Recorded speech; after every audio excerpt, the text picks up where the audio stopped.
Alright, hello and welcome to my second match in the second group stage of the Elements World Championship. Today I'm up against Blacksmith again, and right now you actually still see the Skyblitz Fractal Ball deck that I played against him in Game 7 of the match yesterday. So, I've decided that I'm going to be playing a Shrieker Quake Mono in my first game today.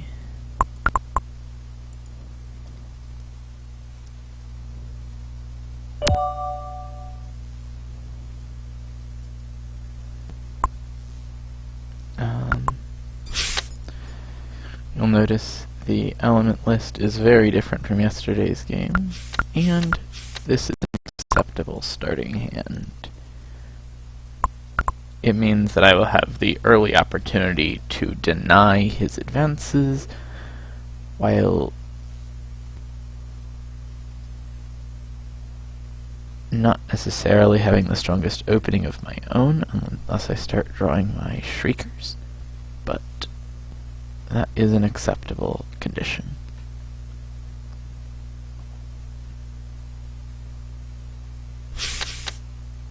And it's going to be Adrenovamps, a deck that I have long known to be one of his favorites. So, Adrenovamps is going to be weak on the life, so life is the pendulum I'm going to destroy. However, because it's life, I can actually destroy it a turn later, because it's a pendulum, I should say, not because it's life. Because it's a pendulum, I can destroy it a turn later. Hope that I might even get a second pendulum off of this.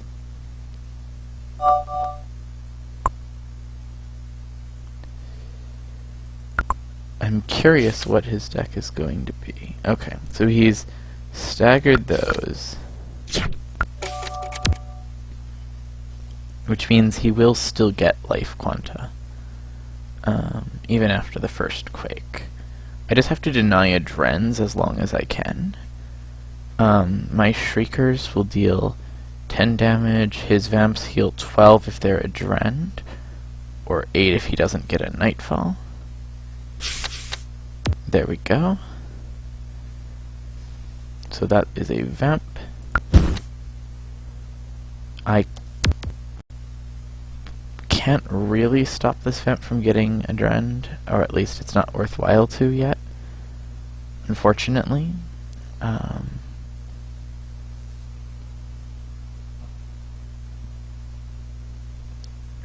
Yeah. I'm threatening a reasonable amount of aggro right here. I can EQ and BB on the following turn. There we go. There's the Nightfall, there's the Adren. That was what we were expecting. That is what we are destroying. That will only stop it for a turn and a half, but a turn and a half is still a lot. So I'm going to go ahead and make that play. I'm curious. I generally know what this deck plays like, and it's just going to be a question of whether I can out-damage his healing. When that comes back up, he'll be healing for 15 per turn and damaging for 15 per turn. But I can deny it for another turn and a half with my second Basilisk Blood.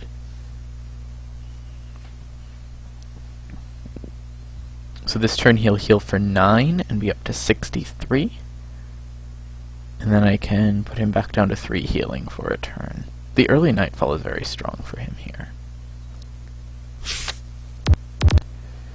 The Dusk Shield is a real problem.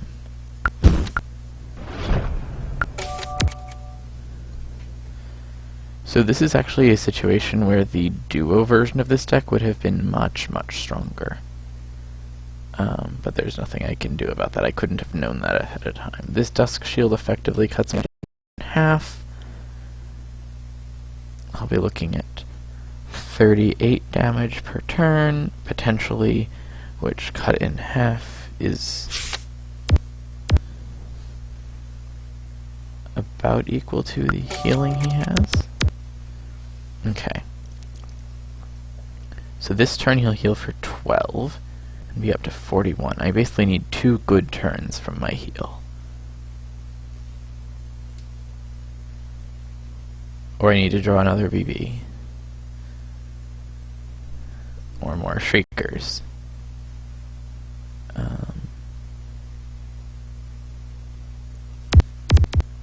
Yeah, my 38 is not quite enough. Oh, that's good. That's very good. Okay, so now he heals 12, 18. So he'll be up to 29. Which means that I need all 3 of my upgraded Shriekers to hit on the next turn to win this game. I need all 3 upgraded Shriekers to hit. That's a 1 in 8 chance. So I win if they all hit. That's a very good draw. He'll heal 6 this turn, be at 25. I need 3 out of 4 to hit.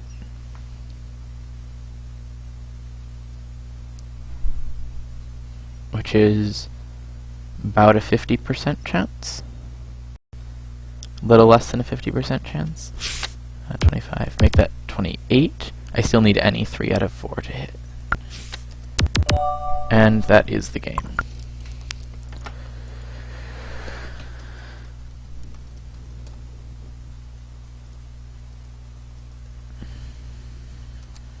The only match that's been played so far in this group was the A match for me against Blacksmith, his B match, and now we're reversed.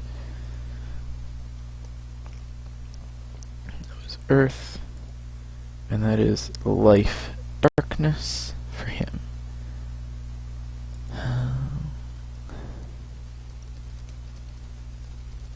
Got very, very lucky with Dusk RNG in that match. Alright, so let's look at the game plan. Game 2, I'm playing my Neurostall. This is a deck I don't like that much, but it's a very playable deck. I'll confirm whether I need to make any upgrades before I play this deck. And I'll go ahead and start loading it up. I feel like I'm going to need to upgrade at least something.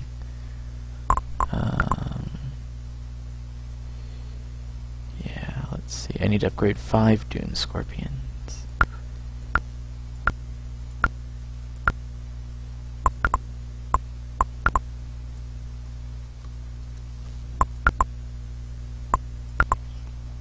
So this is a pretty standard basic Neurostall. Yeah. There's not much more I can say about that. Standard. It's a time gravity duo.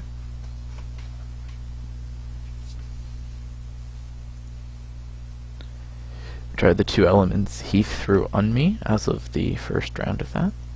But we'll see what happens.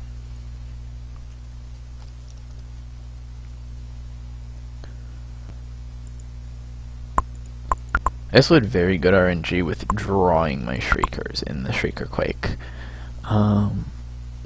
Yeah. That was a matchup that was potentially very lopsided against me. I had to be quick enough to beat it out. And he did get set up, but I was lucky enough to draw enough Basilisk Bloods and Earthquakes to negate his life quanta and negate his 1 Adrenaline Vampire, which was absolutely critical to winning that match.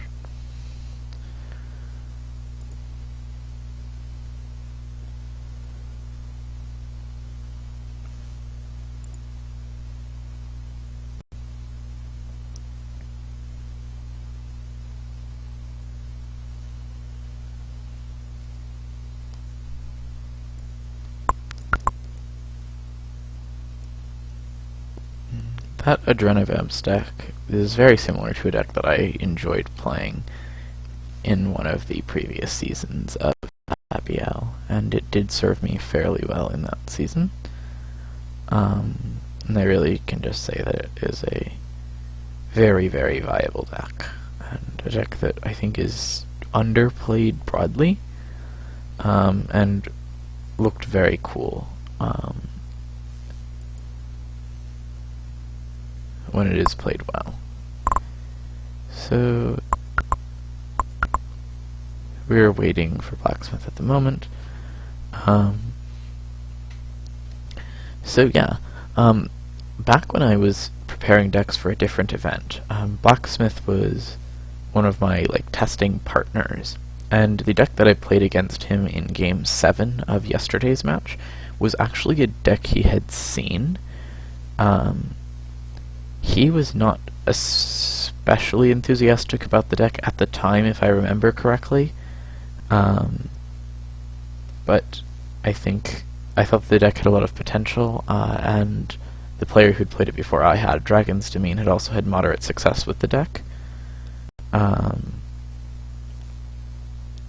And I wasn't sure whether or not he would remember that was a deck that I liked to play, and whether he would prepare accordingly, though as I said, I thought the matchup of elements put that game in my favor.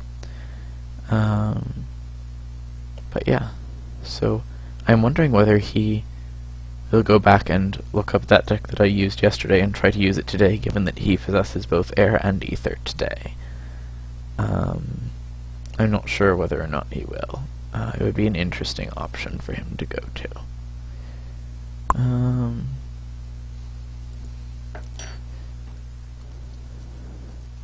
So since we're stuck on the waiting, about to go restart the search for the opponent. It's a pretty standard way of doing it.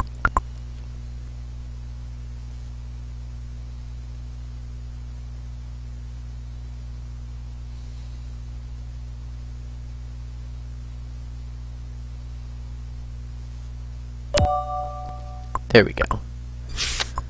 Alright. So this is stall versus stall, is what this very much looks like.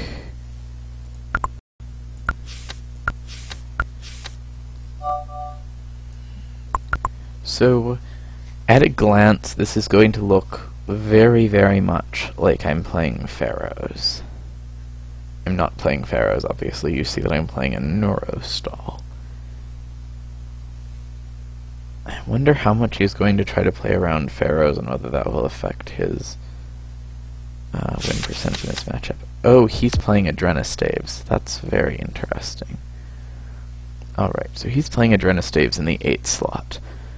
I have very good chances in this matchup because Reverse Time hard counters this, and I have several copies of Reverse Time. I believe I have 4 copies of Reverse Time, 3 copies of Eternity in this deck. Something like that.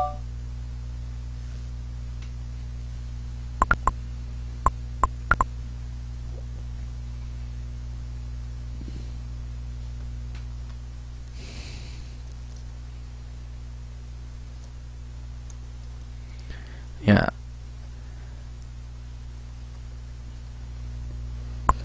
Both of us feel that we had a more challenging set of elements to build through in yesterday's match than in today's.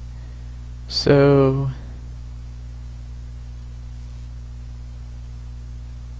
oh, that's really unfortunate. So they have a timeout bug, which makes this matchup significantly less interesting. Yeah, disconnect.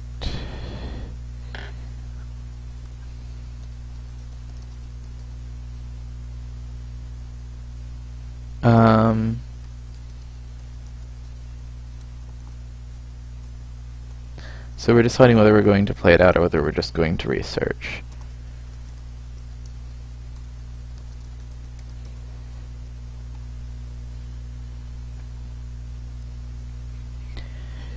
So, yeah, I'm not especially threatened by this yet.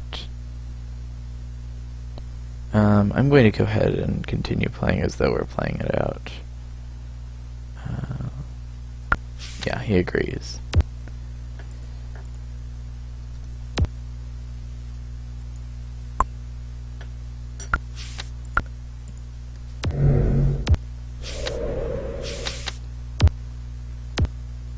So that's very interesting.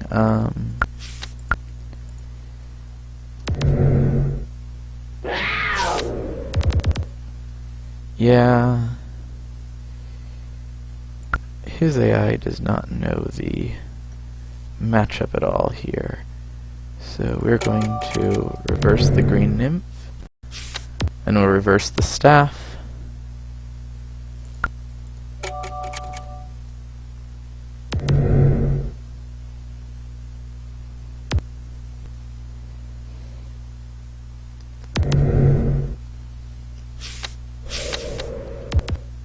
That's kind of unfortunate, but we can reverse the staff, reverse the green nymph. So he'll get a nymph next turn.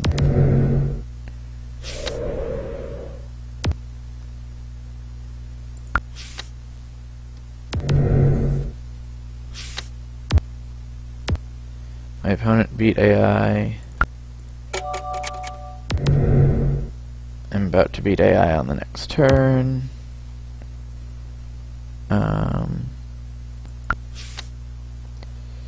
Yeah. Ghost of the past with momentum.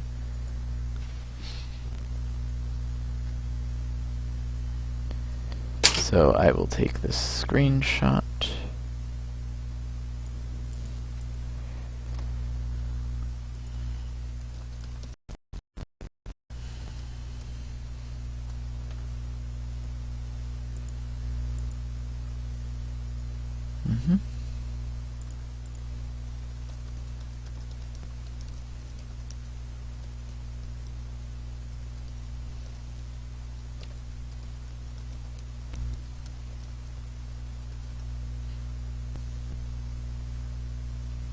And with that, we'll replay that, because we both were able to beat the AI.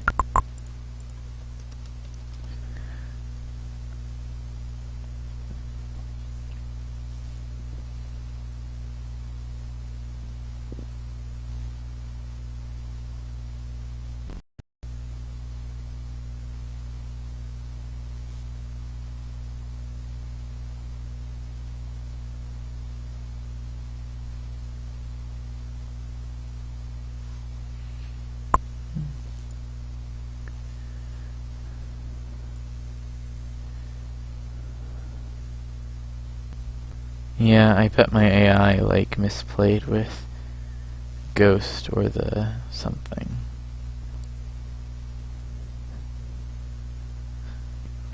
And if I get any of my 3 eternities early, I've basically won in this matchup. I need to have 5 time quanta on the board.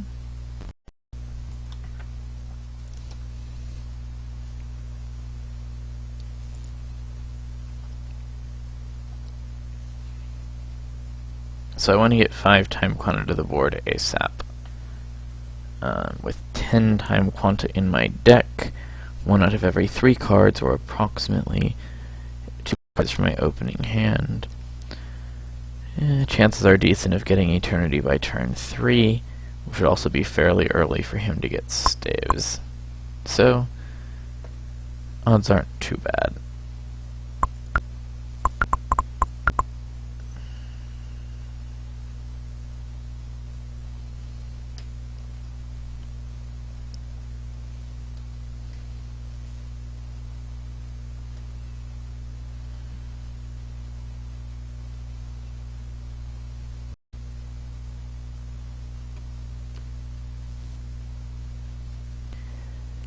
So, talking about the specifics of this matchup, one of the weaknesses of his deck, of Blacksmith's deck, is the fact that it takes a 3-card bow to get a staff.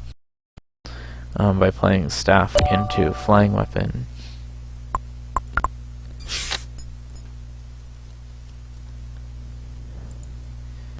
By playing staff into flying weapon into adrenaline. And when I play a single reverse time, oh, he's not actually in right now.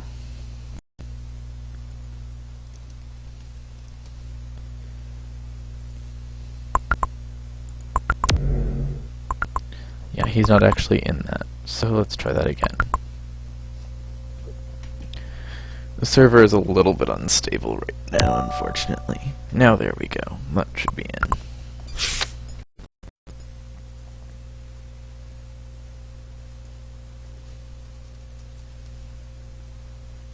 in. I'll confirm that he's in.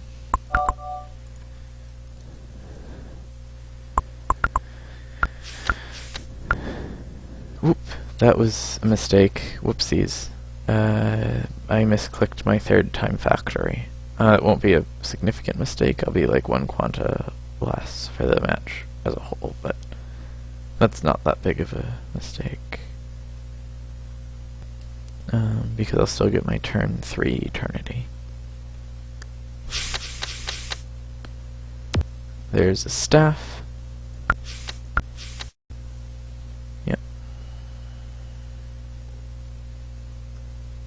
He has the quanta to play an adrenaline stave this turn, but I have the quanta to eternity.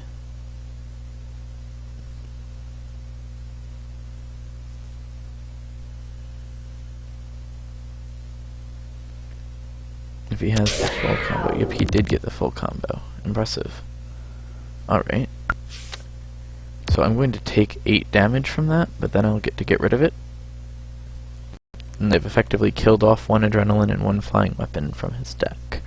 He'll get the staff back, the staff is less effective, and so on and so forth. This also has the potential for just generic draw locking, which is a powerful weapon of this deck. So on the next turn he's going to draw a druidic staff. He doesn't really want a druidic staff right now, but he's going to draw one. He only has 2 cards in his hand which are not druidic staff.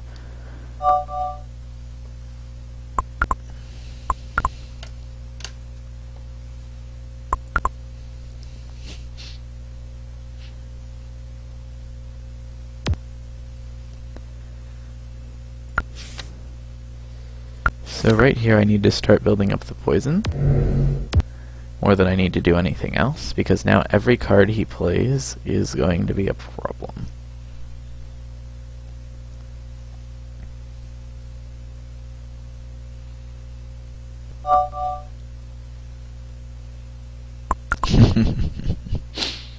Yeah, 3 eternities is kind of 3 too many for his deck here. We'll just do this. Next turn I can play another Dune Momentum, and that still doesn't deny me from playing another reverse on something. Whether it's another Flown Staff or what.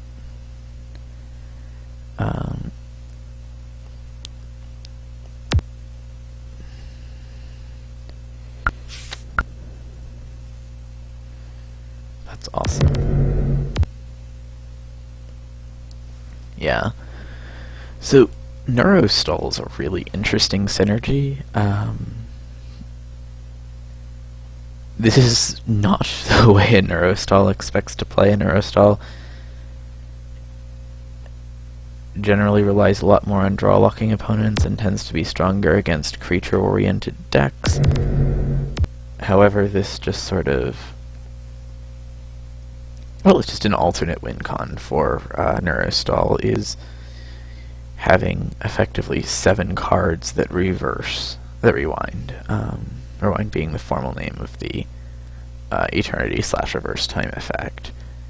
And having 7 cards in a deck that rewind, including 3 of them being on a stick,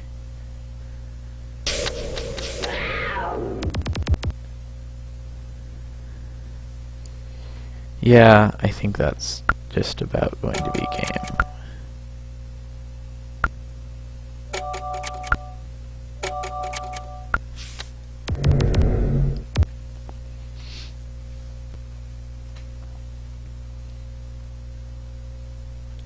Like, you can't really rush me meaningfully. You'll get your nymph back first, which then if you play, I draw lock you, and you only get 3 damage out of it. If you don't play it, then you're just drawing a staff next turn, which you still can't adrenaline by itself. So I've gotten the famous draw lock of the Neurostall now in play. That was the reason why I deliberately rewound the Nymph last, after the staffs, because it allows me to set up the draw lock and denies him access to healing if he wants to continue playing his cards.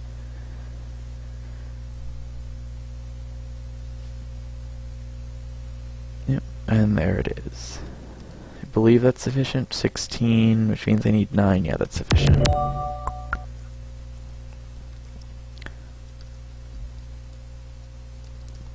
So he did go with the idea of using Adrenostaves, much like I did, which was kind of cool to see. He now also no longer has access to the rest of the match, except in his free game. So I'm pretty happy with the current state of it, which is probably a good time for playing the deck about which I am least confident about in this match, and that is a Bone Bolt. First I'm going to confirm whether I need any upgrades for this deck, which I believe I'm going to need some upgrades in Fire. I need... maybe in Death? Let's see. In Death I currently have 2 Bone Walls. This deck plays 3 of them. And in Fire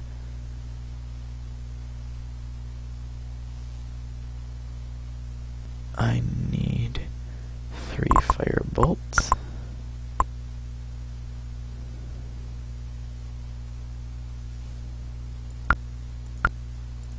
Which become Fire Lances.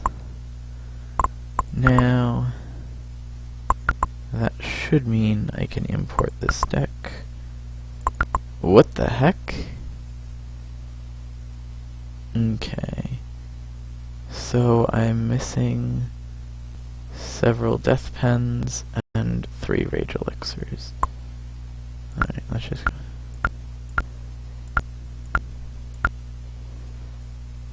So how many Death Pens short am I? I'm 7 Death Pens and 3 Rage Elixirs short. Huh.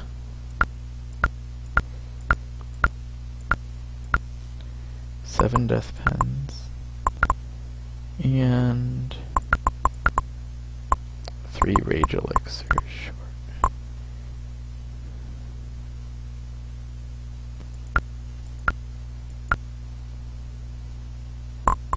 So now I'll go back to Manage Deck and actually finish inputting that deck. And that looks much more like it. This is a Bone Bolt. One of a fairly normal-ish archetype, but it's generally played with an Ether Splash and Lightning, having access to Fire but not Ether. I decided to play a Fire version of Bone Bolt here.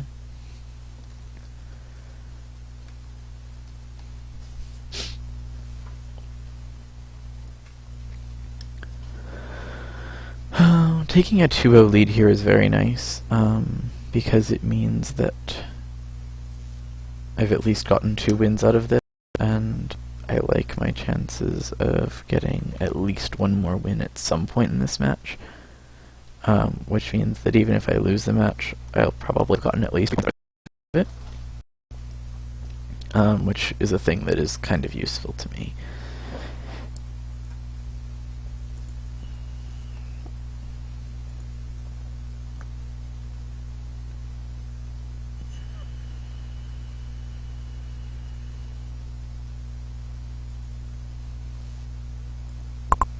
And with that, he is ready for Game 3. This is probably the most experimental of my decks, barring my hypothetical Game 7 deck. My hypothetical Game 7 deck for this is inspired by one of Darkness's War decks in the past war. Oh, I don't like this start. I do not like this start.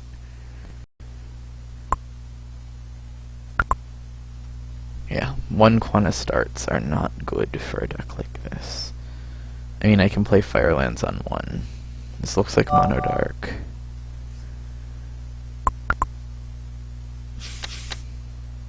Nope.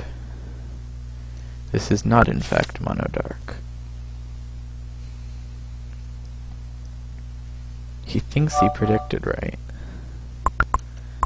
I'm curious what this is.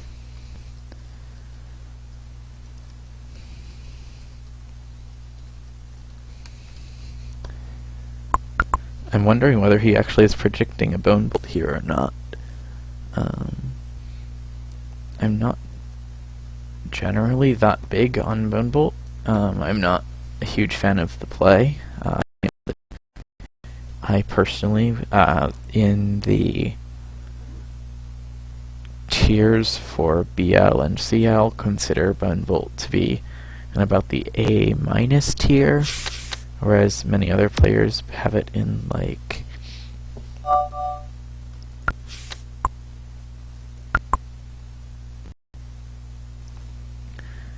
so this appears to be some sort of Discord-based deck. Curious what he's doing with it. Is this like Chaos Devourers with Discord? I mean, it could just be a Lycan duo, but I feel like there's something more creative going on here than just a straight Lycan duo. But anyway, oh, there goes. Yep, that's cool. That's really cool. So I'm going to do that and do that. This puts me in not the best position overall, but it's playable. If and when I get a bone wall up, I will very much like my position in this match. Until I do, I will not like my position in this match. And that's basically where we're at right now. Alright, I don't get it, but I get an Arsenic, and my Rage Elixir will still kill after it Lycans, which is important.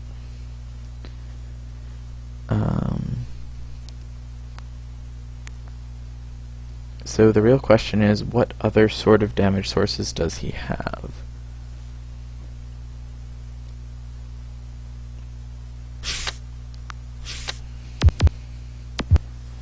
And that's going to be enough for me to play one Rage Elixir this turn. I have 9 CC cards, so it's going to depend on my number of CC cards versus his number of creatures. It's going to eventually depend on whether I can get enough of the quanta I need to play this deck. With Discord scrambling my quanta all over. Yes, that's huge. That's so huge. Alright. I just need to keep enough fire to continue elixiring stuff. I've used 4 CCs, and I've killed 3 Lycans and a bomb.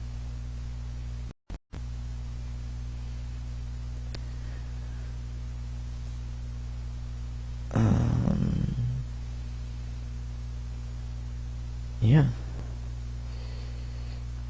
It really depends now on me getting a bone wall and the quanta to play it at some point in this match before I die. And there goes the Rage Elixirs. I'd really love a bone wall. Really, really love a bone wall here.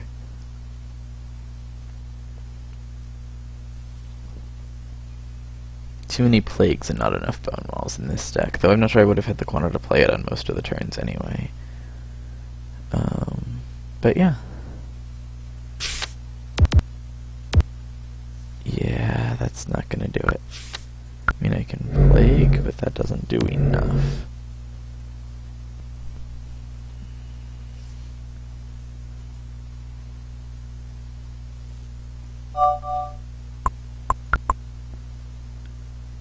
Yeah, if I get a shield out earlier, I probably win this matchup, but I didn't.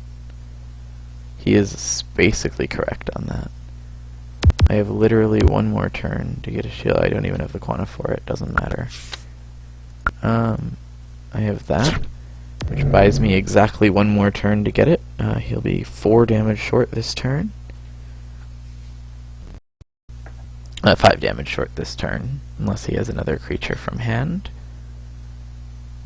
But yeah. Early BW and I win this. Anything else and I don't. Yep, there we go. There's his last damage. Alright. Yeah, that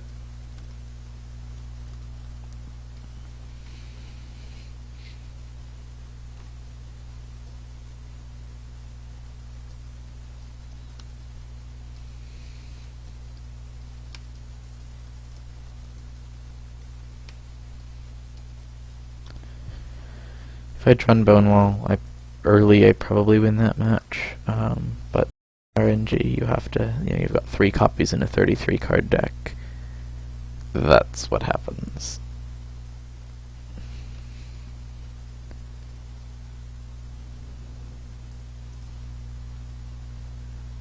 That was a mono entropy for him. His first mono of the match. Now we move on to game 4. Game 4 here, I'm playing SOP Wardens.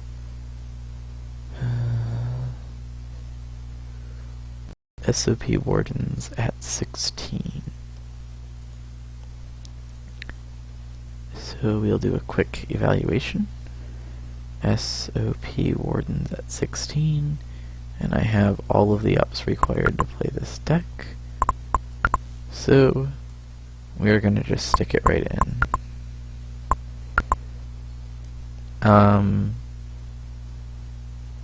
This is a kind of frustrating deck, but if it works, it works.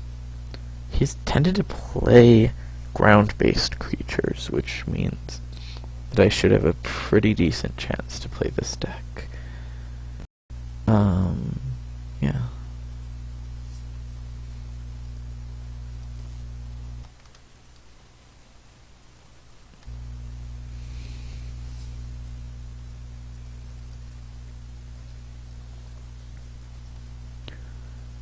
Alright, so I've got 2-1 in this match. Let's see what's... So, looking briefly ahead, I'm probably playing either Sosek Mono or a free in the next one. In my next 2 games, I'll be playing Sosek Mono and free in some order. The Sosek Mono, of course, had a lot of success yesterday, with a rather unexpected win. Sosek Mono is generally not favored against UG dials. Sosek Mono most likely benefits more from early play. Alright. Here we see light.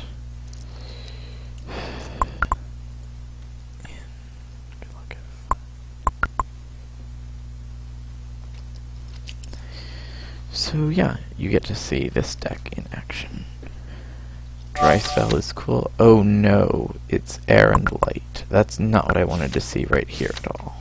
Not at all what I wanted to see. Okay. Air and light is a very bad sign. That means any of several things, most of which are bad. Blessing Pegasus, but that wouldn't fit this play. Oh, okay. So this is going to be his UG deck. That's really not good news for me.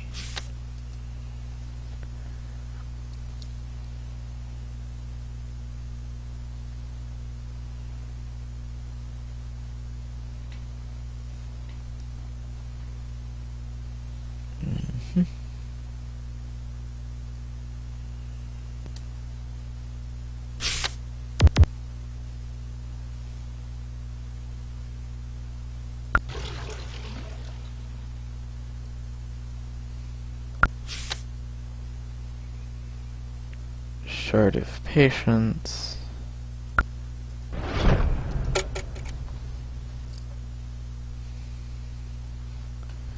These, of course, being airborne creatures, I can't kill them with Shard of Patience, which means we're going to get UG'd, and that's that.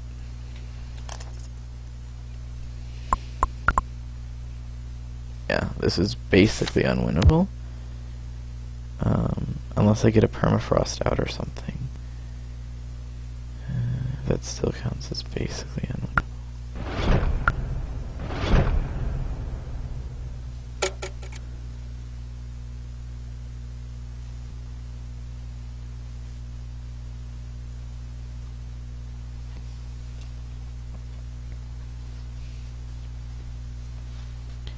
Doesn't actually matter that much whether I continue guarding or not here.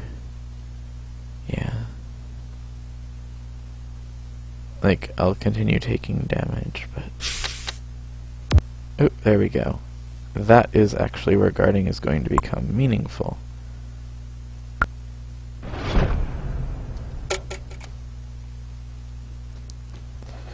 Could also use to get a couple more of my pens in hand. I'll use one to kill the nymph, and use another to play a gnome rider, I guess, because I'm requiring a gnome rider here pretty much, and a permafrost shield. I might actually have stabilized here. I might actually just have managed to stabilize.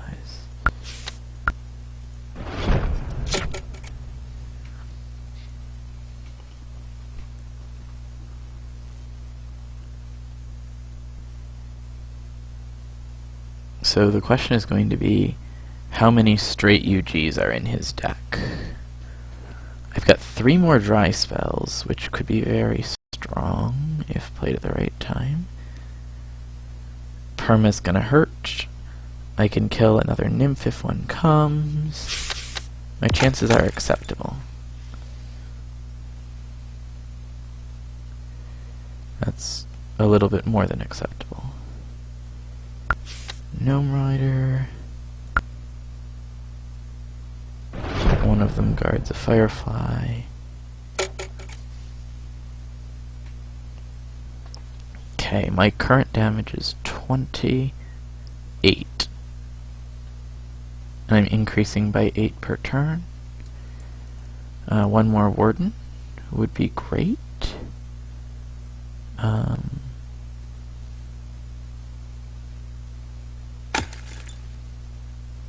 That's awesome. Alright. One of them kills the nymph.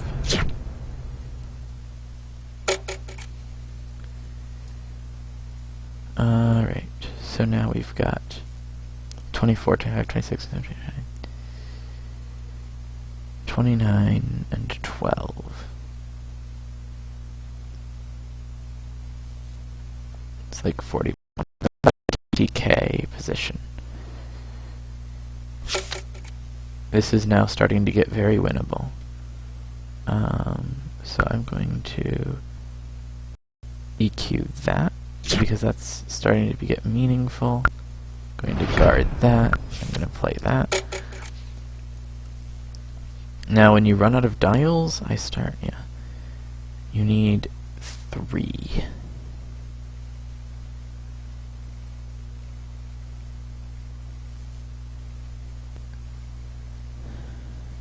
Okay, let's see. 28, 32, 16 is 48.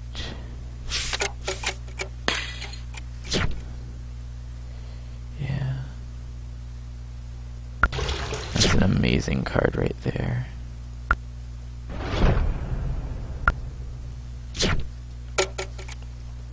Okay, so that's 20 from those, and 32 is 52, and 13, 14, 15, 16, 17. 52 and 17, yeah. So basically I'm in TTK position from here. Wow. The fact that he hasn't been playing straight UGs has given me... He has definitely enough quanta if he gets all of his straight UGs. But I'm not sure whether he does or not.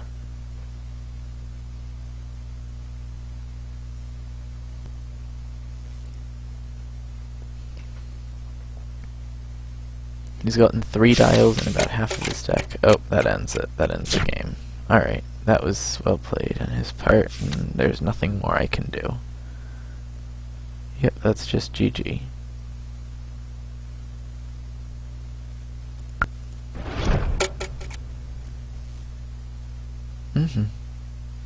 So it's a question of how many straight dials, or how many straight UGs he had, and he had enough. That ends it.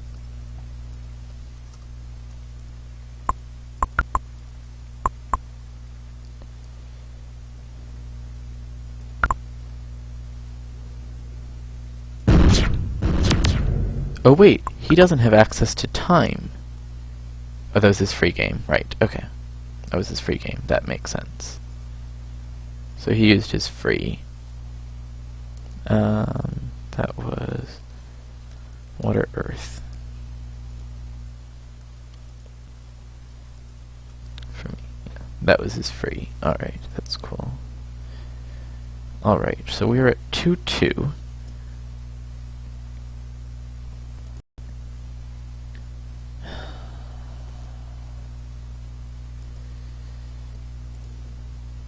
I feel like hitting him with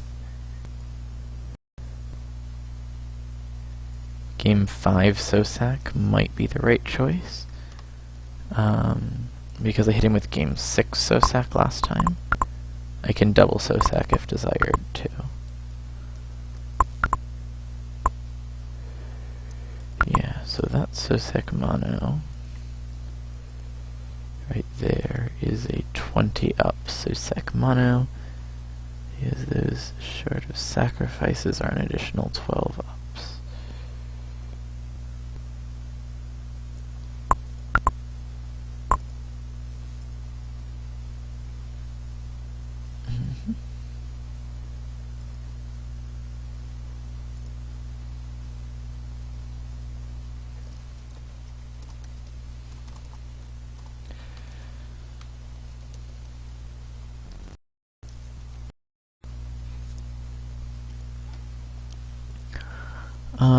Alright. So we are at 2-2. I feel like the Sosak is going to be more expected here. And we'll also have better chance of dealing with a hypothetical dim deck. He hasn't used any ether yet this entire match. So I'm kind of worried about dims. And this is probably my best chance to get around dims. Yeah.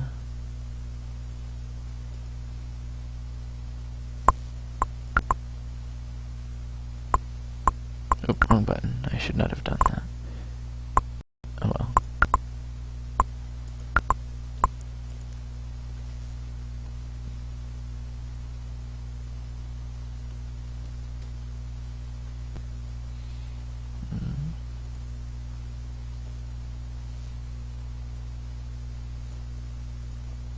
Yeah. I feel like the read says I should play Sosak. I have a difficult decision here between whether I want to play Sosak Mono or whether I want to play DBH, or Cyan Recluse Tall, or Fractal Balls. Those are my three intended free game decks. Are the Mega Mono Ether, the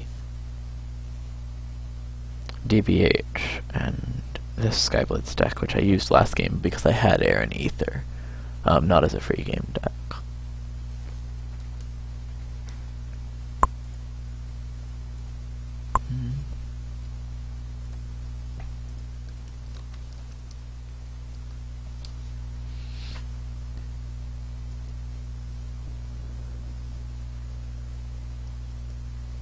So, as this match continues, it looks more and more like we're going to see,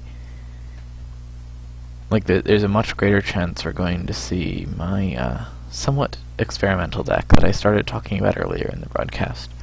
It's an experimental water-fire duo. It was based on a deck that Team Water played in War. It was played in round 6 against In This Room, I believe by Spielkind, and it was played in round 3 by, I believe it was D.D. Evans. I forget who it was against. It won the first time it was played, it lost the second time it was played, the second time being 3 games to 2, and the deck it lost to was a Grabo, which obviously is not going to be played here. And I feel like it's an excellent, like, ultimate answer to Ether, which I suspect I'm going to see as the match carries on. So, given that, because it uses several, like, it's a outstall deck.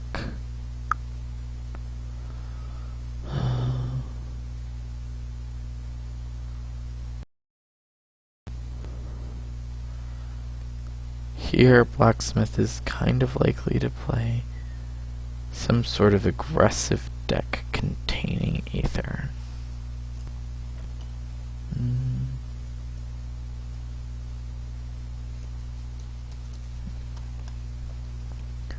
So he's still contemplating this particular matchup. So yeah, if I play Death, and then I play Free, that leaves me in a decent position. I've got 4 elements on the board. We'll have to play a duo, but that's fine. There's so many options. I have to play a duo, and I can't play another Neurostall. It does leave my options pretty open. Okay, he's ready now for this, so...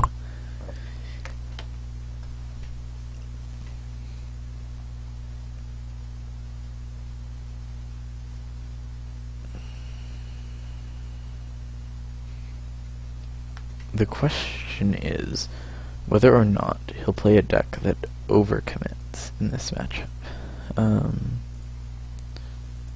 The overcommit, yep, here's the Aether that I expected to see. The question of whether or not he'll play a dim is very crucial. I have most of the strongest cards in my deck in this opening hand. I'll get to drop a Deadly Poison, but I don't actually want to drop Deadly Poison right away. I want to drop Grey Nymph. No, Deadly Poison is probably more important. Let's see. Just a couple turns. Oh, he's playing Devtil. Okay. Devtil is interesting because I can't guarantee having Quana later.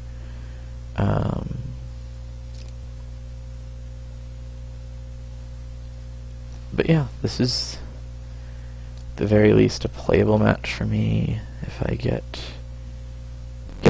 Quanta for Devs but not Tolls. So that's going to be his Devtil. Oh no, it's a Vamptil of some sort. Okay.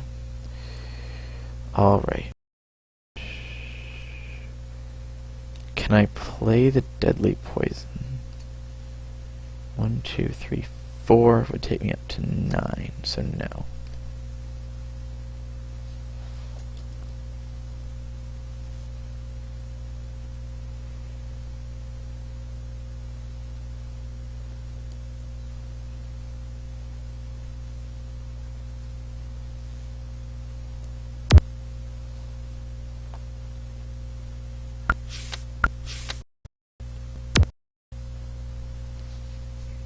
That already puts him in a not-so-happy position.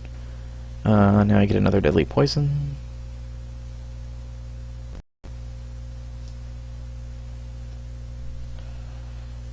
I'm not actually 100% sure the interaction between Shard of Sacrifice and Vampire. So you're doing 12, which means that right now Shard of Sacrifice is worth Deadly Poison. And I you, so that by the end of that it will be made up for.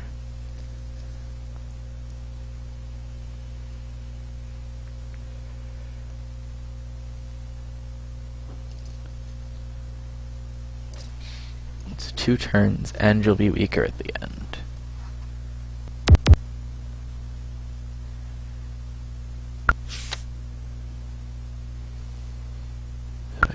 On you, then next turn I put it on you again.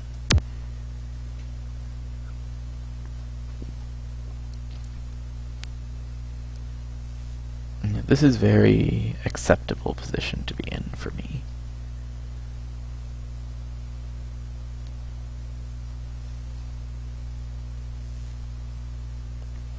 Now I'm basically going to need good luck from my next draw.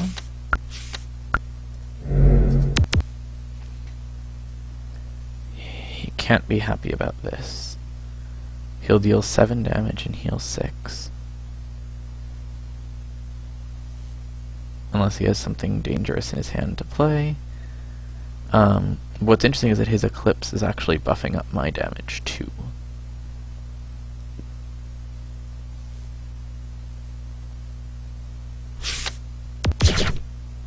Mm-hmm. That was to be expected. You just reminded me of one of my other favorite duo decks. Alright, so I'm going to be dealing 9 per turn to him, which means I'm not going to deck out.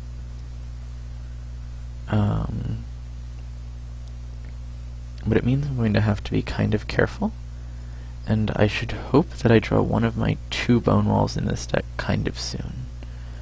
Otherwise I could get into a little bit of trouble. If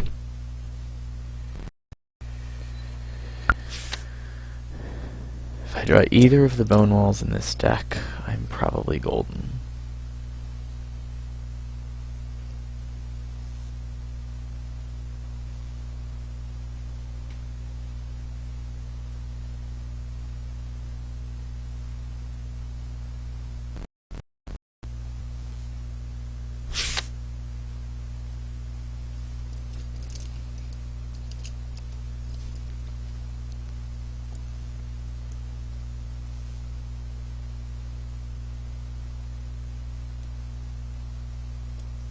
Means you're 6 turns away from losing.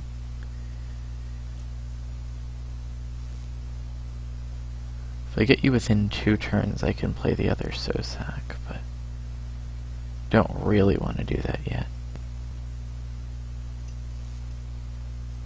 I'm assuming you're going to have another dim. Okay, there comes the vamp. That makes sense.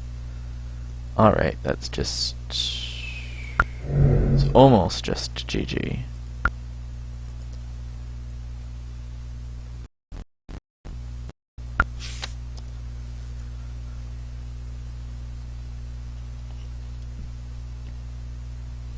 Depends on what you do with this turn. A bone wall could still ish save me. Bone wall's still not really gonna save me, but would have done some good.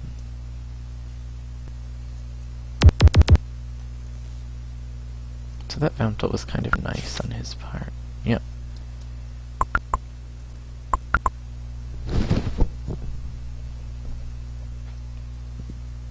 Yeah, I only had 2 bone walls there. Means I don't have to worry about devs or vamps the remainder of this match.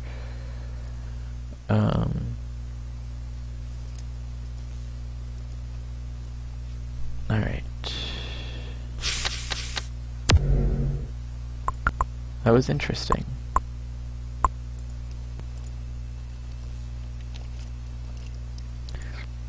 So here I'm at 24. And my new ether feels like this has to be my free. It's a question of how I want to go about playing my free. Can play any deck in the world. He has air, ether, entropy, and light to play against it.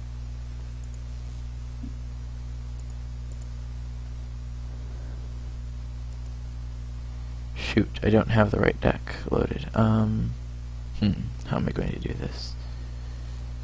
I am going to look at 28 upgrade.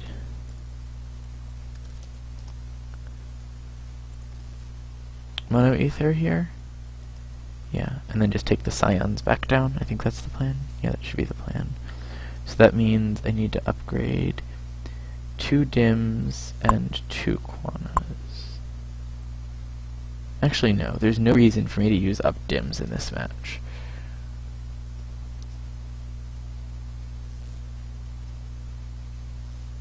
Yeah. I'll just add 2 dims and 1 of each quana. No, I'll upgrade 2 dims. Yeah, up dims are probably useful enough that I should up them for this. Okay, so I need 2 up dims and 1 of each quana. That's good enough. And then I'll just unup this 4 scions. 1, 2, 3, 4.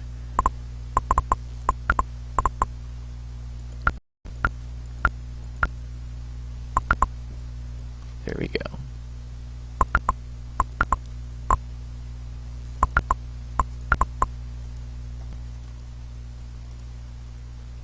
Go ahead and start the search. I'm not sure if he's there at the moment, or if he's in the search already or not, but we can go ahead and start it.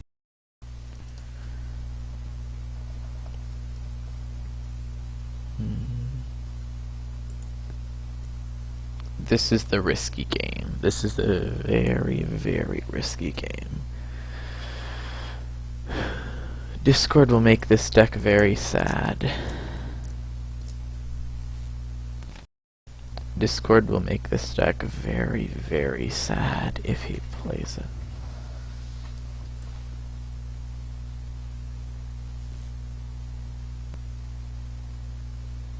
No, it's not completely true. If I can get enough quanta for one dim, I'll have solved the Discord problem. I think his best case scenario here is actually the mirror match, or reflectives. His best case scenario is mirror match or roll hope with reflectives. Roll hope with reflectives is actually his best case scenario here for him of his legal elements.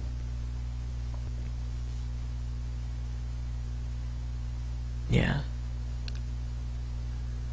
And I can't see him playing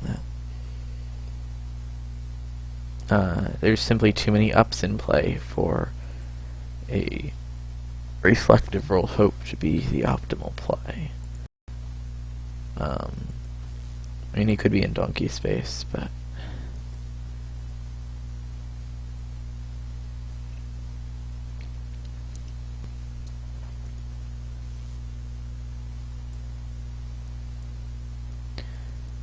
for any of my viewers who aren't familiar with the term, donkey space is basically the concept of deliberately playing a non-optimal strategy for a given situation in order to make it harder for your opponent to predict you. It's basically the strategy that wouldn't be optimal, except for the fact that you think your opponent won't expect it. Donkey space is very, very powerful, and while its name sounds kind of ridiculous, it's a very real concept in a large number of competitive games, and kind of an important one.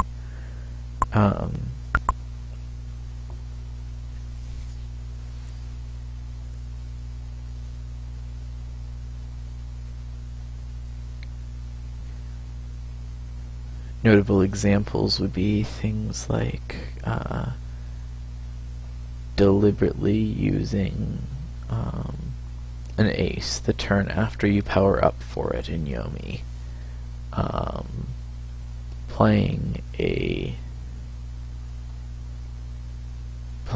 powerful combo in Yomi that requires multiple cards to play,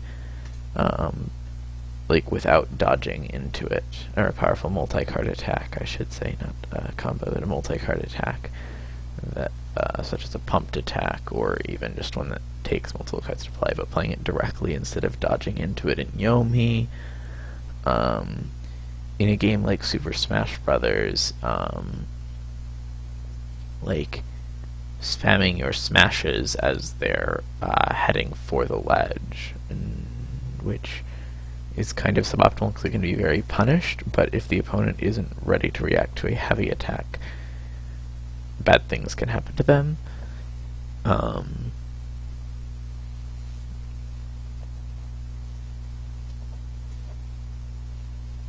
Within the context of elements, other donkey examples would be playing very strange decks. I'm trying to think of the strangest deck that works largely due to surprise. Something like perhaps It's a Trap.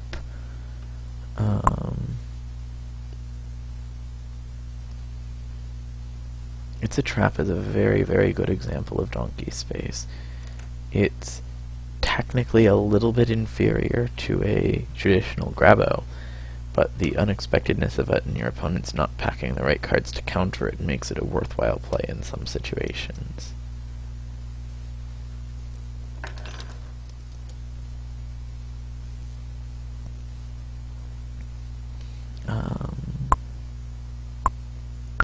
I will try the search tree again.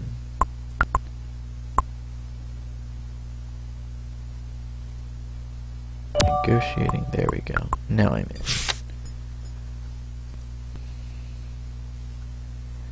So this looks more or less like the worst case scenario would look.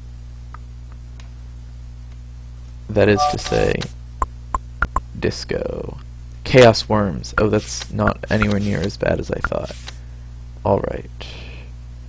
I'm going to get 5 quanta at the end of this turn so I can actually play my recluse, astonishingly. This has to be chaos worms from him. I can't imagine anything else.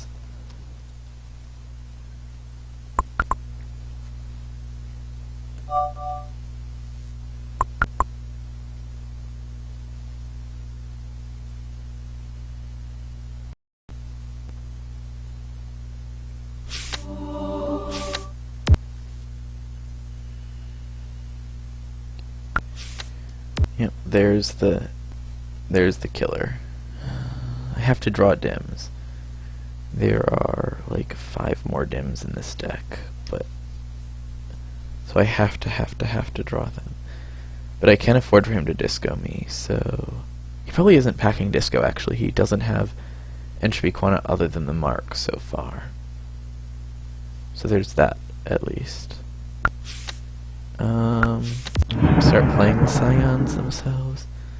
That did deny my fractal for 1 additional turn, but I'm willing to take that risk.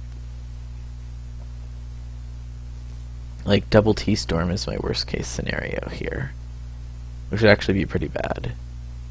If I draw Opt Quanta, I'm fractaling Scion. If I draw Opt Quanta, I'm fractaling Scion. I didn't draw Opt Quanta. There's no reflectives in this deck. You're going to eat 8 per turn, no matter what you do. Unless you double T-Storm, which is bad for me. Ironically, air is actually the one element of which it matters. Alright, so he will only have Ether Light in the last match, which likely means Sync Stall, because he won't play Roll Hope on that many upgrades. He could also play a Mono Light.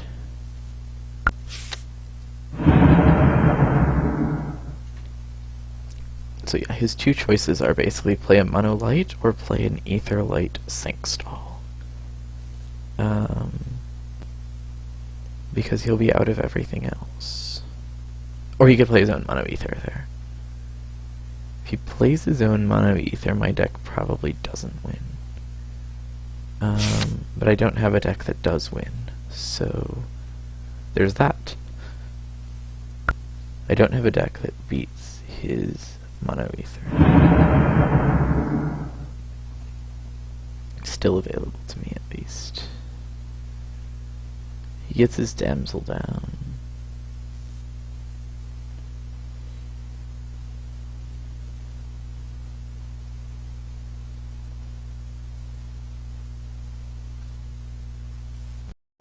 Also interestingly,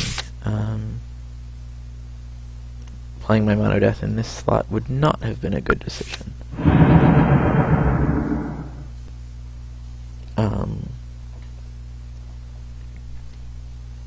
The reason being, of course, that my Mono Death would have taken too much damage from his worms, and his damage is too controllable. He can decide how much damage he's dealing on a given turn, given that he's playing with Chaos Worms.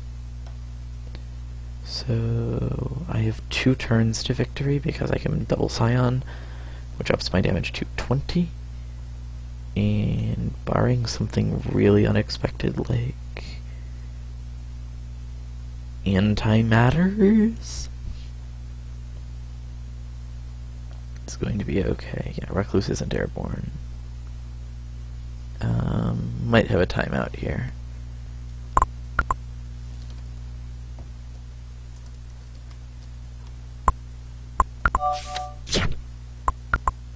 His damsel disappeared.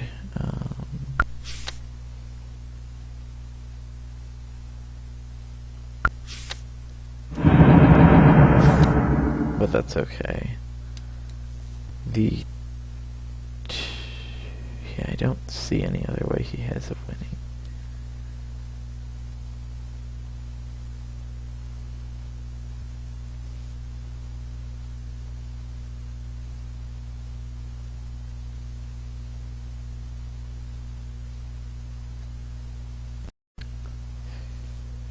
To 40, I don't think he has any cards that could have won that.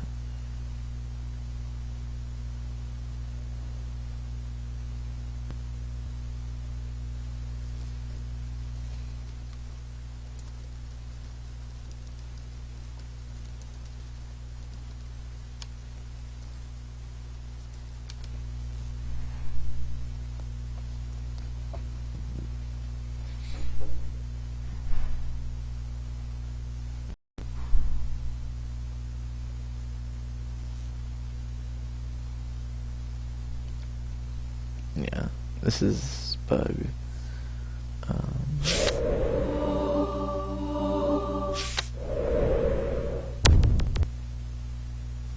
That was actually a very powerful hand for him there.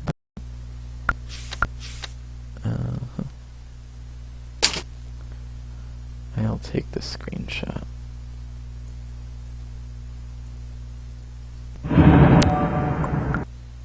Alright.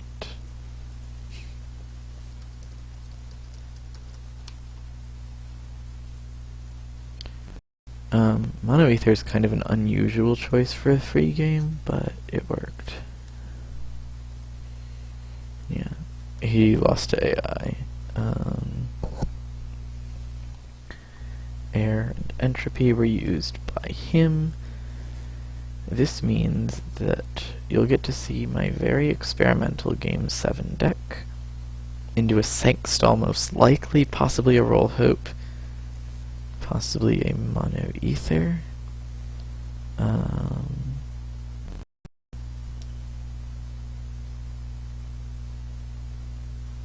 Yeah, he has Mono Ether. I don't have a good answer to Mono Ether. I really don't have a good answer to Mono Ether. He can Scientol me, and I basically don't have a choice. I also can't Mono. Mono Water and T-Rush would be a very strong choice here, but I'm not allowed to Mono. I've already used 2 Monos. Which means that you get to see my highly experimental Steamy Duo.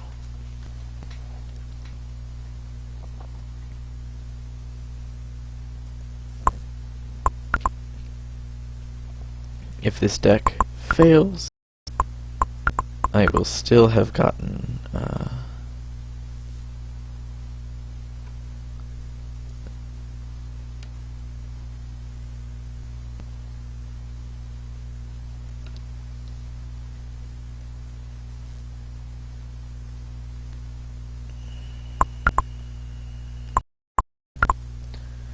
so yeah, here's the Steamy Duo. I believe in all its glory. Not quite in all its glory yet. What cards are needed? 1, 2, 3, 4, 5, 6, 7. 7 cards are needed. Those are going to be...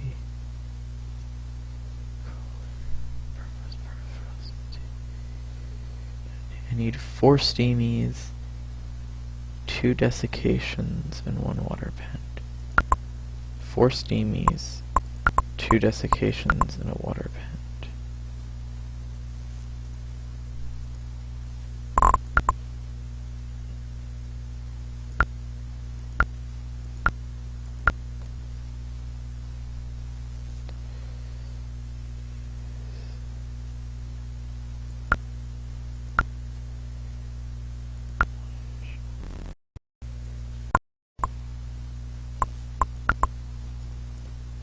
Let me confirm this deck. There we go. So most likely I'll be seeing Mono Ether or Sankstall. In either case, I have 3 explosions to try to deal with it.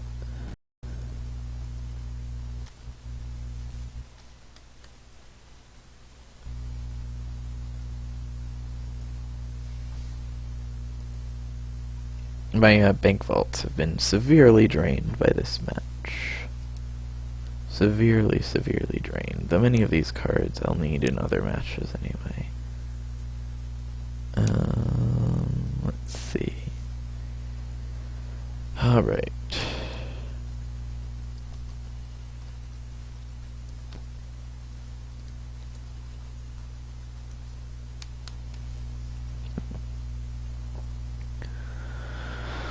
Okay, so here is the Steamy deck in all its glory. I can elixir 3 things. I can explode several things. I have pens because I need to get to them early. I might actually switch 2 back. Yeah, I'm gonna switch 2 back to towers. Last second change.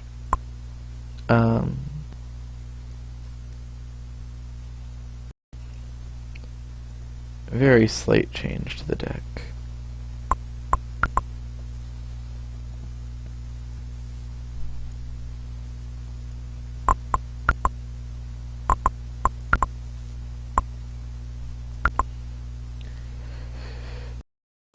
Basically need to stop Scions.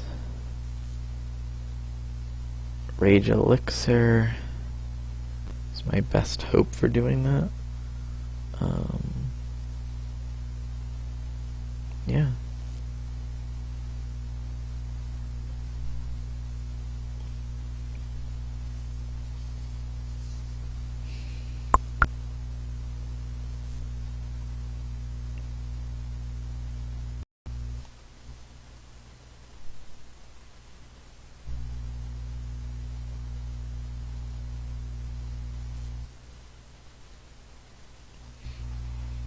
Alright.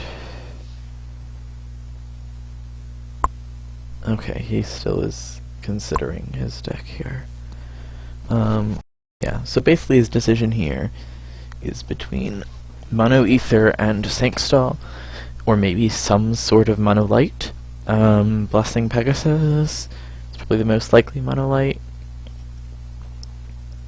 Yeah, that's the only Mono Light I can conceive of that would be reasonable to play here.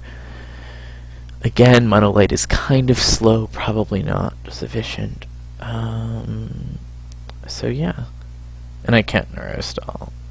I actually technically could play like a Neurostall with water cards. But I don't think there are any fire cards that would be actively helpful in me making a Neurostall, and neither would any of the water cards. So I don't feel like Neurostall with stuff would have been a good choice here.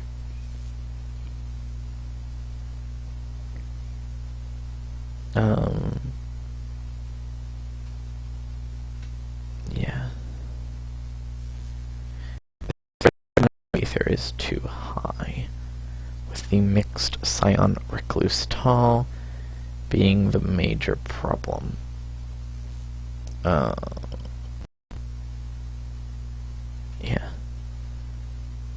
Mixed Mono Ether Fractal is the biggest problem, and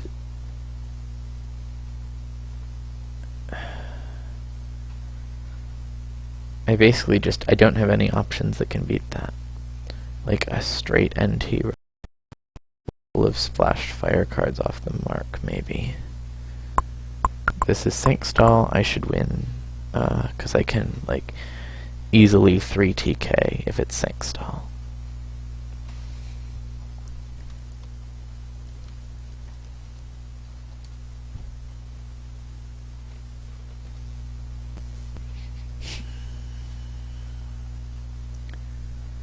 The more NT-oriented version of this deck might have done more. It's too late to contemplate that game plan right now. Here we go. Ether Mark. It is not a Sankstall, it's Mono Ether. That's his safe play.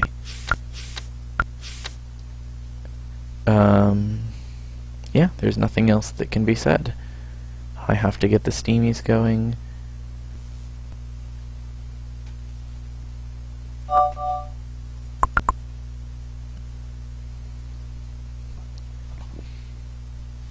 He'll play Scions, it won't matter. There goes his deck, yep.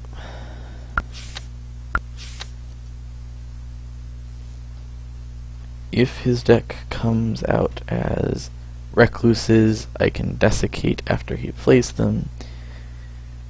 If his deck comes out as Scions, I lose. Yeah, that's basically it. I have to hope that he does that.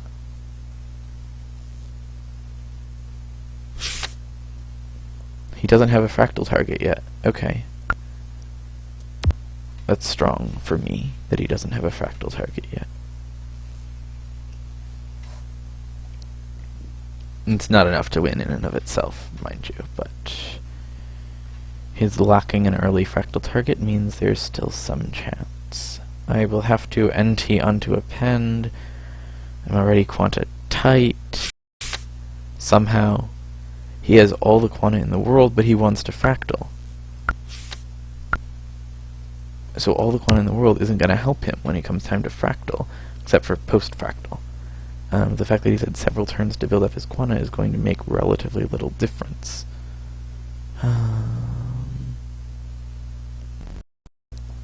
So I need to hope that he draws a Recluse before he draws a Scion. And then I'll have a chance. Oh, crap. Okay. So he used 3 Thunderbolts. I don't know what he's playing, but he has 3 Thunderbolts in hand? That's scary. Alright. I have no idea what this deck is anymore.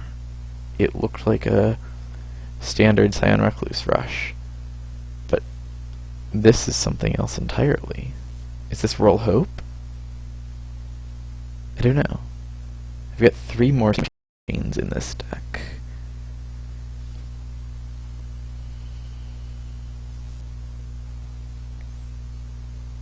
Between my 2 Desiccates and my couple of Rage Elixirs, I at least have something playable.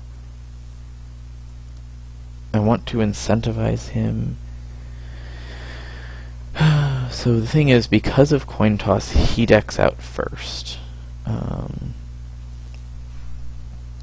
With those Thunderbolts, that very well could be Roll Hope. Yeah, he decks out first because he lost the coin toss, which means he decks out first. I'm just gonna crawler him. So damaging things left in my deck: 3 NTs, 3 Steamies. He probably doesn't have enough control for all of that.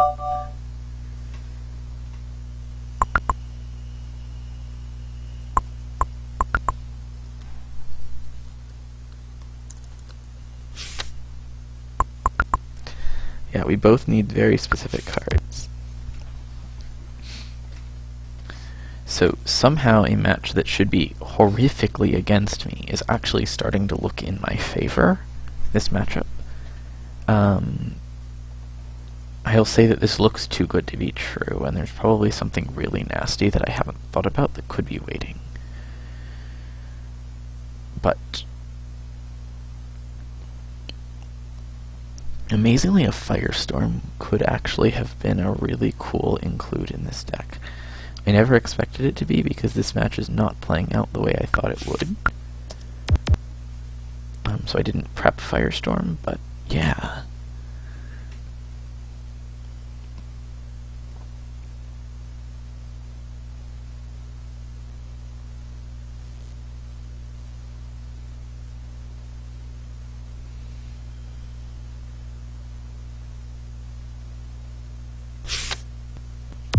There we go. Let him play them.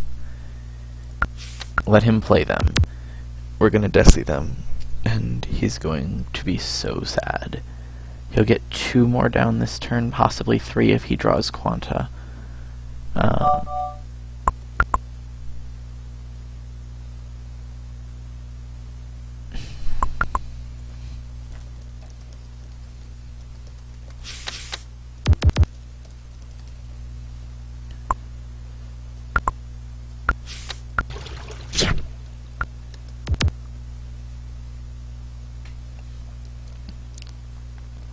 and that nasty surprise of the desiccation.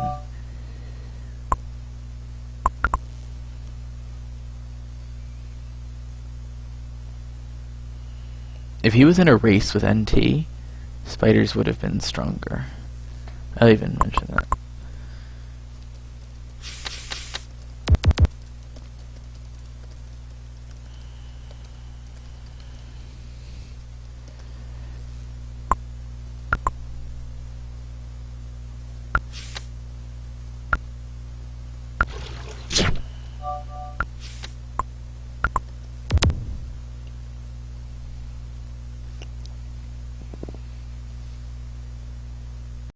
And now the question is, what else can he play?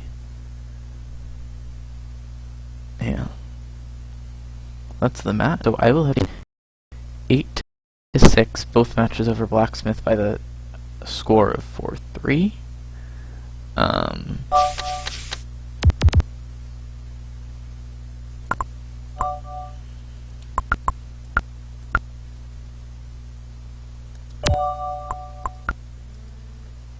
Yeah, good games. So with that, I'll advance the scoreboard to 4-3.